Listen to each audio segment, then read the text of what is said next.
지난 수요일 저녁 예배 중에 TOP 서면 허가를 전달받고 모두가 감격해서 눈물을 글썽글썽하면서 기쁨을 나눴었습니다. 근데 그때 참여하지 않으신 분들도 계셔서 우리가 정말 진심으로 우리 하나님께 감사와 영광의 박수 한번 올려드리고 말씀드립니다.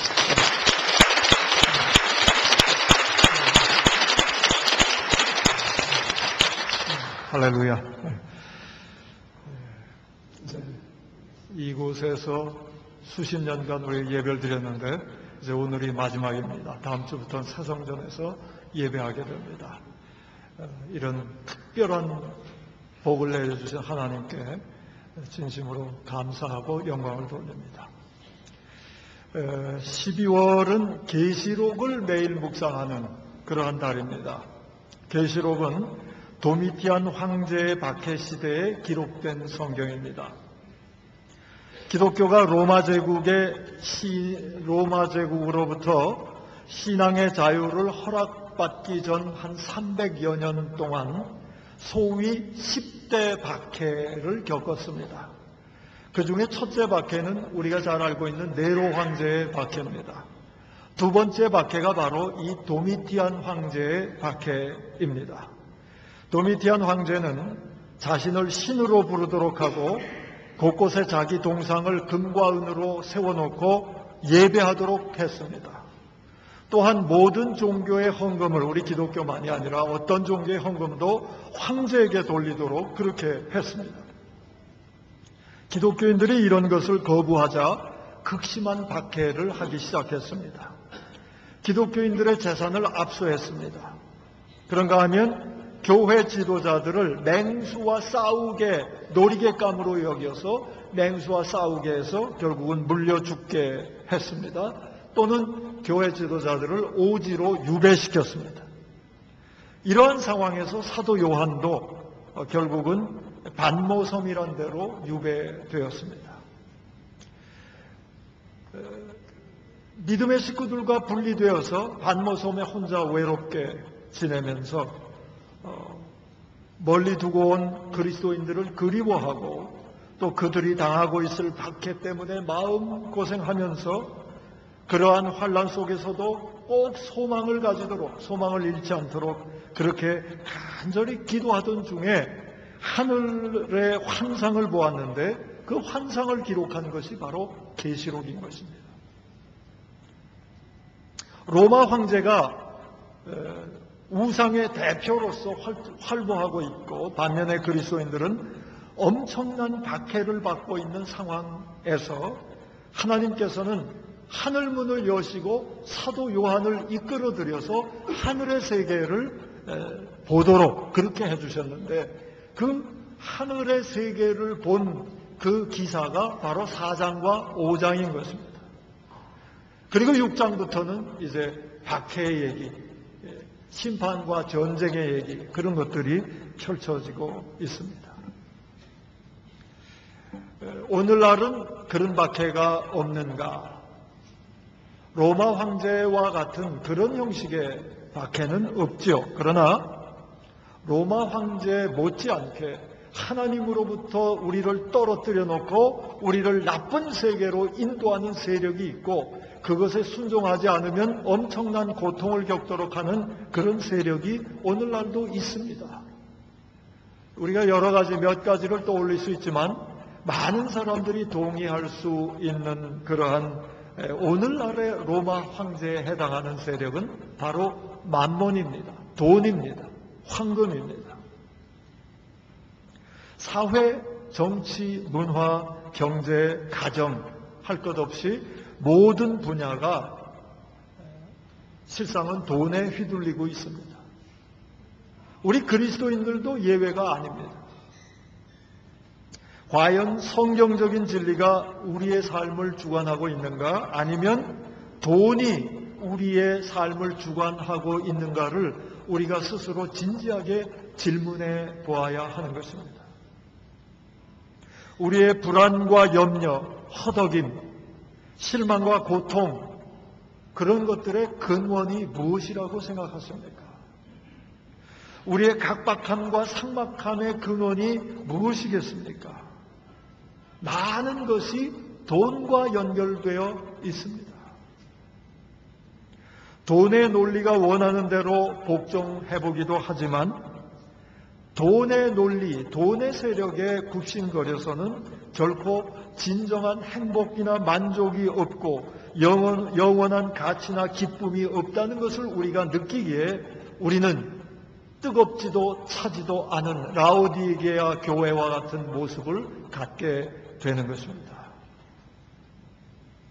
그러한 우리의 모습은 바로 현대판 박해, 돈이 로마 황제처럼 되어서 우리를 박해하는 현대판 박해 상황에 있기 때문입니다. 박해 상황을 이겨낼 수 있는 길이 무엇인가? 우리가 3장까지 교회에 7교회, 특별히 대표적인 7교회의 모습들이 나오고 있는데 책망받는 일이 훨씬 더 많았습니다. 박해 상황 때문에 너무 신앙을 지키기가 힘들었던 그런 교회들을 보게 됩니다. 오늘날 우리도 이 돈이라는 로마 황제 때문에 사실상은 경제적으로 좀 나은 듯하지만 사실상은 계속해서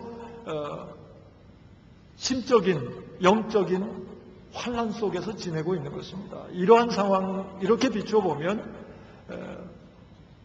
로마 황제가 지배하던 그때나 지금이나 큰 차이가 없다고 볼 수 있는데요. 그러한 상황에서 믿음으로 승리할 수 있는 길이 무엇인가? 그것을 사도 요한을 통해서 우리 하나님께서 보여주시는 것입니다. 그 길은 하늘을 보는 길밖에 없습니다. 우리가 하늘을 봐야 돼요. 하늘을 보지 않고는 이 세상에서 밀려 들어오는 그러한 많은 유혹과 박해, 어려움을 이겨낼 수 없기 때문입니다. 세상을 보아서는 길이 보이지 않습니다. 그때나 지금이나 그저 이렇게 살다가 한 인생이 사그라질 뿐입니다. 사도 요한은 교회들이 여러 가지 박해와 환란 속에서 허덕이는 모습을 보면서 그들에게 힘을 전하기 위해서 기도하는 중에 환상으로 하늘나라를 보고 그 하늘 얘기를 펼치는 게 오늘의 본문입니다. 믿는 이들은 하늘을 볼 때야 비로소 영원한 의미와 가치 있는 길을 발견하게 되기 때문입니다. 오늘 본문에 의하면 하늘문이 열려서 사도 요한이 그 문으로 들어가서 하늘나라를 보게 됩니다.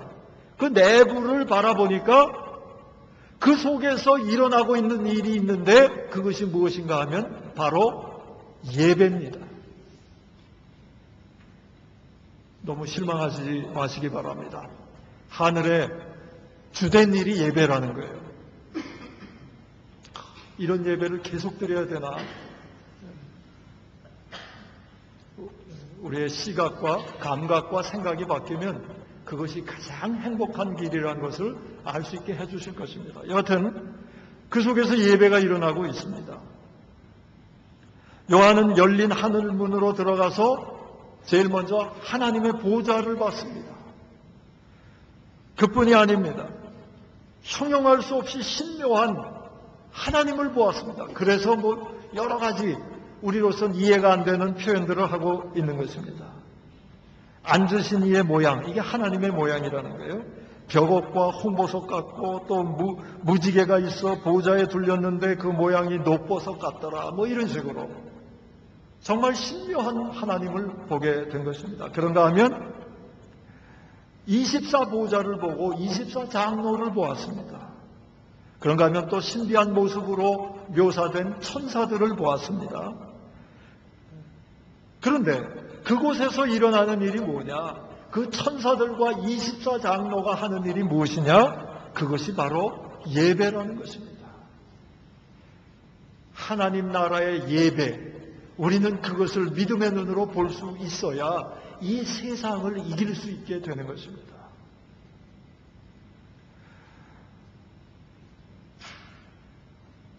성경적인 예배, 그것이야말로 우리가 이 땅에서 허덕이는 것을 해결해 줄 수 있는 그런 길이 되는 것입니다. 예배가 바로 믿음을 지키는 열쇠가 된 것입니다. 그래서 도미띠안 황제의 핍박이 만연하고 있던 때에 사도 요한에게 하늘나라를 보여주고 구체적으로 예배를 보여줬던 것입니다. 예배만이 살 길이다. 예배만이 능력이다. 그것을 보여준 것입니다. 예배가 세상을 이기는 비결입니다. 예배가 성결한 삶의 원천인 것입니다. 이 진리를 박해받는 성도들에게 하나님께서 알리시고자 한 것, 그것이 바로 사장입니다. 그렇다면 성경적인 예배, 참된 예배가 무엇입니까? 기억하시는 분도 계실 것이고 이미 잊어버리신 분도 계시리라고 생각하는데요. 2년 전에 신년 특별 새벽 기도회 때 바로 이 4장과 5장을 가지고 제가 월화수목금 5번에 걸쳐서 하나님 나라 예배 상황을 소개한 적이 있습니다. 말씀을 대언했던 적이 있습니다.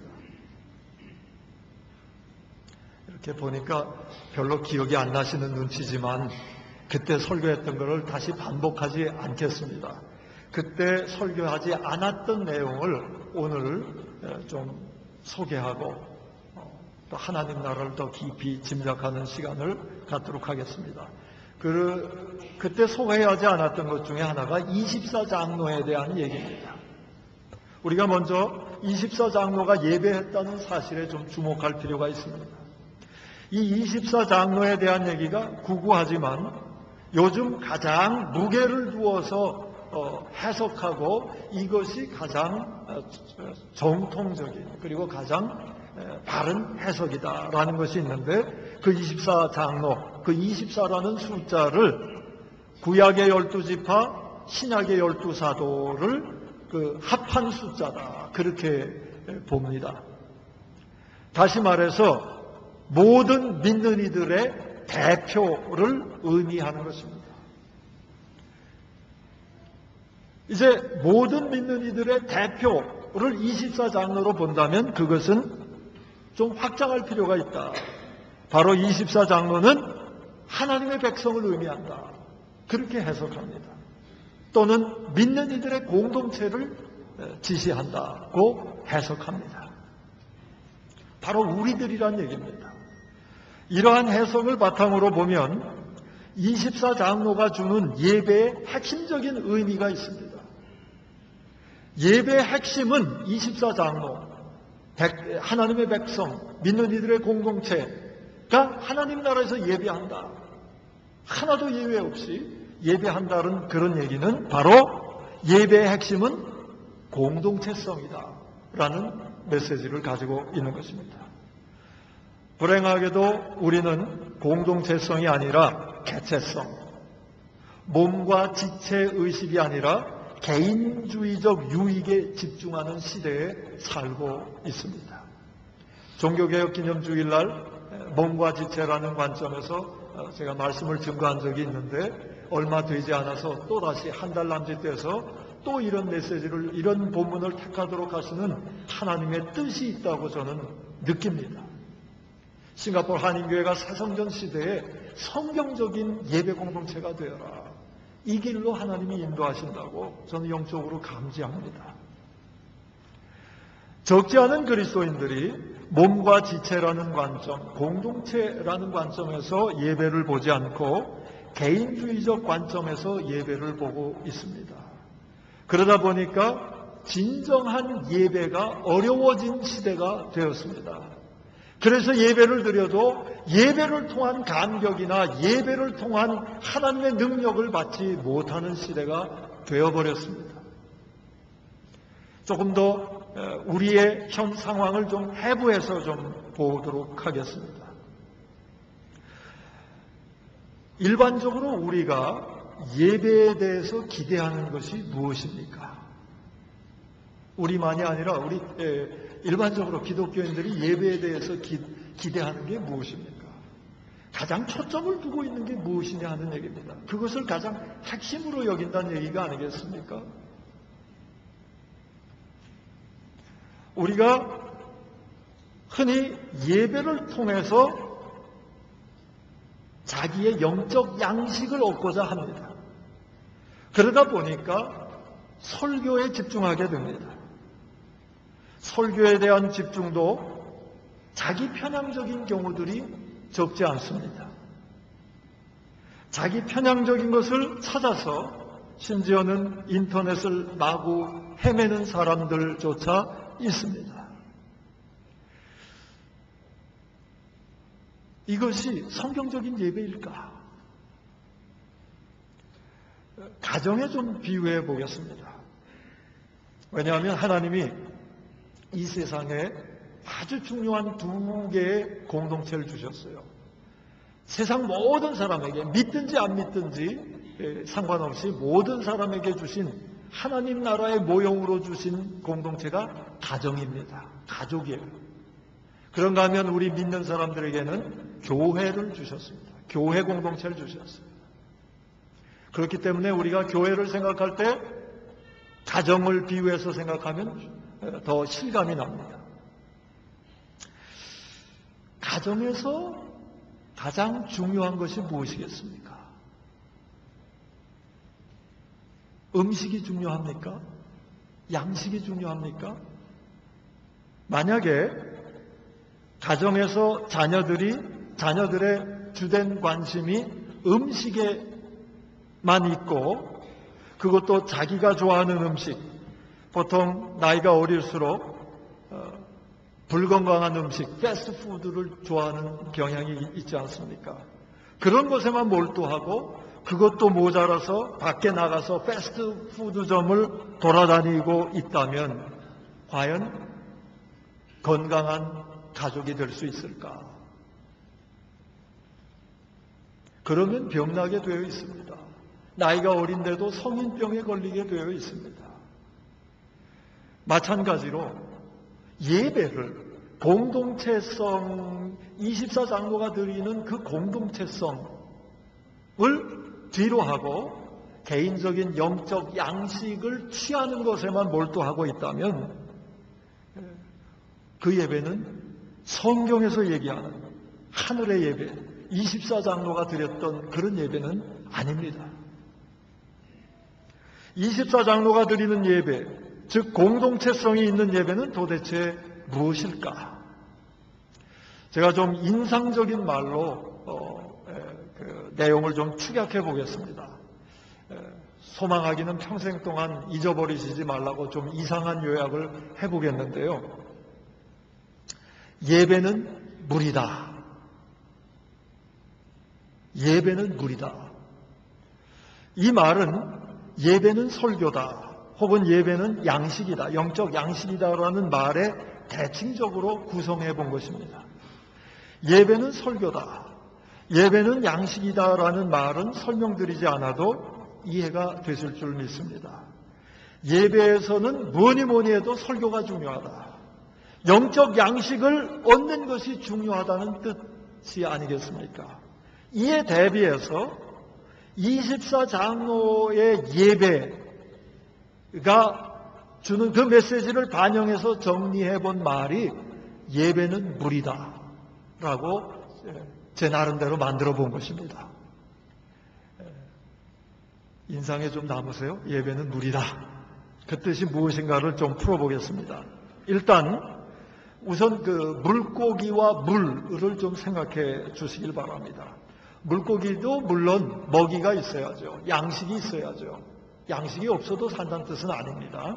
그러나 물고기에게 더 근본적으로 중요한 것은 물입니다. 물이 없으면 물고기는 존재할 수가 없습니다. 숨 쉴 수 없게 돼서 곧 질식해서 죽게 됩니다. 물고기에 물이 없으면 물고기라는 단어 자체가 성립이 되질 않습니다. 예배는 단순히 양식을 얻는 그런 것이 아니고 예배는 그 속에서 숨쉬고 생명을 유지하고 살아갈 수 있도록 하는 물고기의 물과 같은 것이다. 그런 얘기입니다. 믿는 이들이 함께 모여 예배할 때 그 모임이 바로 예배자의 세계, 마치 물고기의 물과 같은 것이 되는 것입니다. 함께 모인 그 세계 속에 이미 하나님께서 창조해 놓으신 양식이 있고, 또한 서로를 통해서 생산해내는 서로를 위한 양식이 자연스럽게 있게 된다는 얘기인 것입니다. 그렇기 때문에 하늘나라의 예배를 보여주고 있는 4장과 5장에는 양식에 대한 얘기가 직접적으로 거론된 것이 없습니다. 이상하죠? 하나님 나라를 하늘나라의 예배를 얘기하는데 양식에 대해서 얘기하고 있지 않다는 것입니다.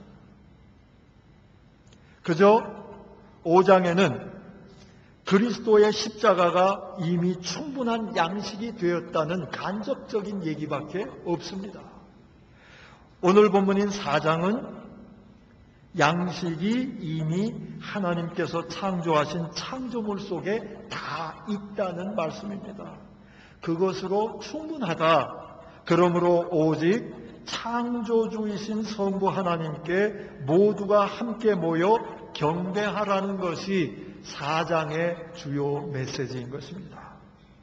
그것이 예배의 핵심입니다. 또 가정을 비유해서 잠시 말씀드려 보겠습니다. 가정의 행복이 어디서 옵니까? 음식에서 옵니까? 아니면 아버지 혹은 어머니가 벌어오는 돈 때문에 행복합니까? 그것은 행복의 아주 일부일 뿐입니다. 가족이 친밀하게 함께 한다는 그 자체가 행복의 원천인 것입니다. 가족이 함께하며 가정 속에서 비로소 가족다운 숨을 쉴 수 있게 되는 것입니다. 서로가 무엇을 해서, 무엇을 주어서, 무엇을 받아서 행복한 것이 아니고 함께 있다는 그 자체가 서로에게 행복이 되는 것입니다. 서로에게 힘이 되는 것입니다.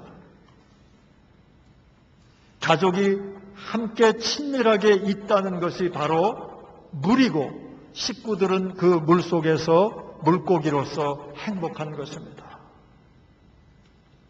양식은 이미 다 대부분 주어져 있는 것입니다. 우리는 세 끼 밥만 먹고 살면 되는 거예요. 밖에 나갔던 부모가 집으로 돌아왔을 때 자식들이 뭐 해줘서 행복한 게 아니죠. 자식들의 얼굴 보는 그 자체가 행복한 거 아니겠어요? 함께 있다는 것. 가족으로 함께 있고 가족이란 그 물 속에 거하는 물고기라는 것. 그것 때문에 행복한 겁니다. 예배가 그런 겁니다. 우리가 서로 이렇게 함께 한 믿음으로 모여서 함께 있으면서 예배한다는 것. 이 예배의 분위기, 이 공기를 같이 숨쉰다는 것. 그것이 하나님 나라의 힘을 받는 원천이 되는 것입니다. 세상이 악하기 때문에 그러한 공동체성을 점점 잃어버리게 만듭니다. 그래서 가정이 점점 깨어지고 있고 교회의 공동체성도 깨어지고 있는데, 이러한 때 이것이 사탄이 우리를 교묘하게 유혹하고 핍박하는 거예요. 이것을 회복하는 길은 하늘나라의 예배를 회복할 때만 가능하다는 것입니다. 이것을 상징적으로 보여주는 것이 바로 24장로의 예배인 것입니다. 그것이 오늘의 메시지예요. 그런 관점에서 10절과 11절을 한번 같이 읽어보겠습니다. 10절과 11절입니다. 같이 읽습니다. 24장로들이 보좌에 앉으신 이 앞에 엎드려 세세토록 살아계시는 이에게 경배하고 자기의 관을 보좌 앞에 들이며 이르되 우리 주 하나님이여 영광과 존귀와 권능을 받으시는 것이 합당하오니 주께서 만물을 지으신지라 만물이 주의 뜻대로 있었고 또 지으심을 받았나이다 하더라. 아멘. 24장로가 함께, 이것은 모든 믿는 백성들이 함께 주님 앞에 면류관을 드리면서 예배했다는 거예요. 함께 드리는 그 예배 드릴 때 그 함께함, 이것이 예배의 제일 핵심이라는 것입니다. 이것을 우리가 새성전 시대에 우리 싱가포르 한인교회가 회복하고 참 예배를 통해서 힘을 얻어서 이 세상을 승리하고 연약한 사람들을 인도해드리는 그러한 말씀의 푯다가 될 수 있기를 바랍니다. 기왕에 24장 얘기를 24장로 얘기를 하는 중이니까 2년 전에 증거했던 한 가지 내용을 간략하게만 말씀드리고 말씀을 정리하고자 합니다. 성경적인 예배는 자기 양식에만 몰두하는 예배가 아니고 오히려 어떤 것이 부각되는 예배인가? 자기의 면류관을 하나님께 드리는 그런 예배, 그것이 예배의 귀중한 것이라는 것입니다. 면류관은 무엇입니까? 자기에게 가장 중요하고 자랑스러운 것입니다. 가장 아끼는 것입니다. 그것을 하나님께 드리는 것, 그게 참된 예배, 24장로의 예배를 통해서 보여주신 것입니다. 오늘 우리는 어떤 예배를 드리고 있습니까? 함께 있음에 초점을 두면서 예배를 드리고 있습니까? 면류관을 벗어서 주님께 기꺼이 드리는 예배를 드리고 있습니까? 이 질문에 아멘이라고 화답하게 될 때 우리는 비로소 하늘 예배를 드리게 되는 것입니다.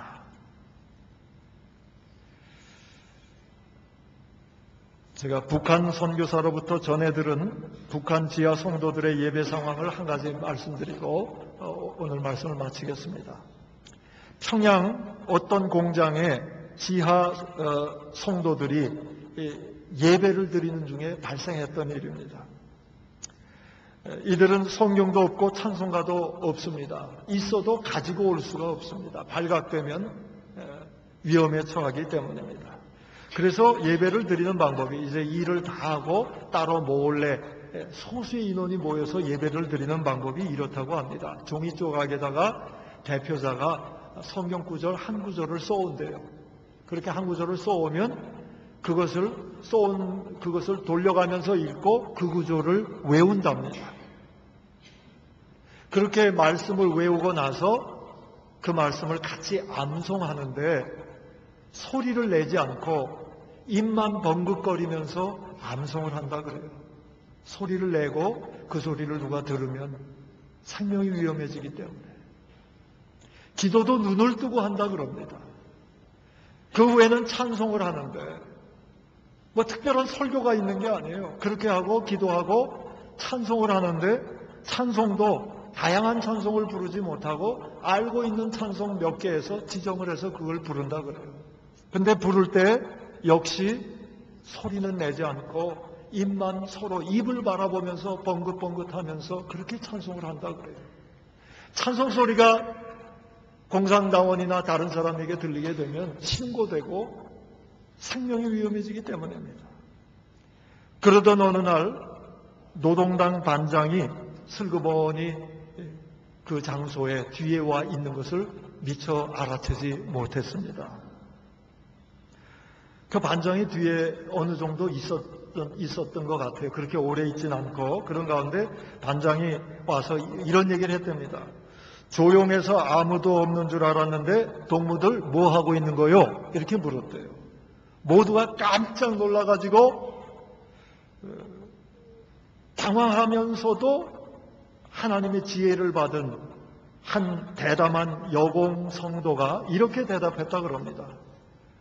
지금 우리는 독보회 하고 있는 거예요. 이렇게 대답했다 그래요. 독보회가 뭐냐 하면 이게 북한어예요. 우리 남한에서 쓰이지 않는 말이기 때문에 저도 이 설명을 보고 알았는데요. 독보회란 건 뭐냐 하면 적은 사람들이 모여서 신문에 난 얘기나 또 아침에 그 지도자로부터 들은 얘기들을 서로 그 공산당의 시각으로 서로 그것을 얘기하고 더 확대해서 논의하는, 서로 의견을 나누는 그러한 게 독보회랍니다. 독보회 하고 있는 거요, 이렇게 대답을 했답니다. 말할 내용을 잠시 침묵 중에 생각하고 있었어. 그러면서 더 용기를 내서 동무도 같이 앉아서 안 하시려고 이렇게 물었대요. 그러자 약간 고개를 갸웃갸웃하더니 그 반장이 동무들이나 많이 하소 그러고 떠나갔대요. 떠나가버린 그 순간 그 지하 성도들은 그 반장의 판단력을 흐리게 하고 눈을 어둡게 하고 귀를 어둡게 해서 그들을 지켜주신 하나님께 눈물로 감사 찬송을 드렸다고 합니다. 역시 서로의 입만 바라보고 입만 벙긋벙긋하는, 눈물을 흘리며 입을 벙긋거리는 그런 찬송을 드렸다고 그래요. 그분들에게는 예배가 그들이 숨쉬고 살아가는 물입니다. 이게 예배입니다. 그분들은 면류관, 자기에게 가장 중요한 것, 생명의 면류관을 하나님께 드리는 예배를 드리고 있었던 것입니다. 우리는 무슨 예배를 드리고 있습니까? 새성전 시대에 우리가 정말 이 성경적인 예배를 좀 드려야겠습니다. 오늘날은 개인주의적 사고에 빠졌어요. 공동체성을 자꾸 무시하는 방향으로 갑니다. 좋은 말씀 하나 듣고 끝. 더 이상은 내 삶에 노터치. 이거 사탄이 하는 겁니다. 우리는 세상에서 숨쉴 수 있는 그런 존재들이 아닙니다. 우리의 물이 다른 거예요. 세상의 물에서는 숨쉴 수 없어요. 먹이 하나 받아먹고 민물고기가 바닷물에 가면 죽게 되는 겁니다. 예배로 모이기에 힘써야 할 것입니다. 이번에 구역예배 방학을 연말 한 주, 연초 한 주, 2주밖에 하지 않습니다. 은혜의 기회입니다. 우리가 성도로서 숨쉴 수 있는 장이 넓어진 것입니다. 우리가 하나님이 마련해 주신 그 장, 우리 예배 공동체가 마련하는 그 물 속에서 호흡하는 신앙의 물고기들이 되어야 하는 것입니다.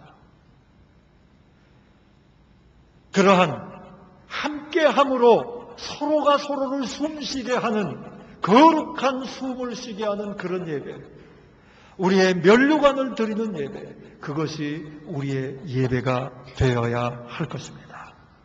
오늘부터 대림절이 시작됩니다. 대림절 무엇을 가장 먼저 해야 할까요?